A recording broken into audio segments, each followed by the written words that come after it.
Look at your VR headset. Now, look at a pair of ski goggles. For the last 10 years, the dream of virtual reality has been held back by one thing: the brick on your face. We've tolerated the weight, the neck strain, and the blurry edges because the experience was good enough. But as we sit here in 2026, good enough is about to die. Inside Meta's Reality Labs, there is a project that was so ambitious, they reportedly scrapped the original design and started over from scratch. They realized that if they didn't fix the comfort and the visual uncanny valley now, the Apple Vision Pro and the new Samsung XR would win the war for your living room. That project is the Meta Quest 4. And if the latest leaks are true, it's not just a headset, it's the device that finally makes the metaverse feel less like a corporate buzzword and more like a second reality. Welcome to my channel Tech Launch.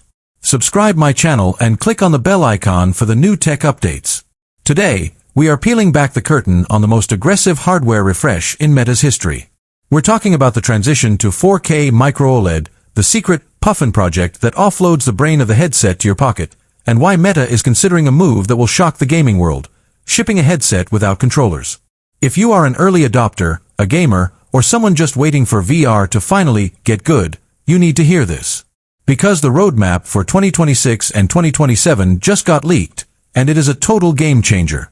The biggest complaint about the Quest 3 was the weight. No matter how much they slimmed it down, you still had a computer strapped to your forehead. For the Quest 4, codenamed Griffin, Meta is attacking this from two different angles. First, there's the standard Quest 4. It's the successor we expect, all-in-one, standalone, but refined. But the real shocker in the supply chain is a second device codenamed Puffin. The leak suggests that Puffin is a radical departure. Instead of putting the battery and the processor inside the headset, Meta is reportedly offloading them to a compute puck that you wear on your belt or keep in your pocket. Imagine a headset that weighs only 110 grams. That's less than a quarter of the weight of the Quest 3. It would feel like wearing a pair of thick sunglasses. This is the holy grail of wearables. By moving the heat and the weight away from your face, Meta can finally solve the 20-minute limit, the point where most users get tired and take the headset off.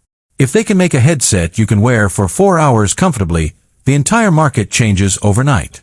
But weight is only half the battle. Let's talk about the screen door effect. We've all seen it, the tiny lines between pixels that remind you you're looking at a screen. For the Quest 4, the LCD panels are gone.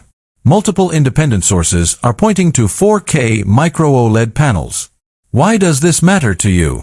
First, infinite contrast. When you're in a dark scene in a horror game or watching a movie in a virtual cinema, the blacks will actually be black, not a muddy gray. Second, resolution. We are looking at nearly 3,200 by 3,200 pixels per eye.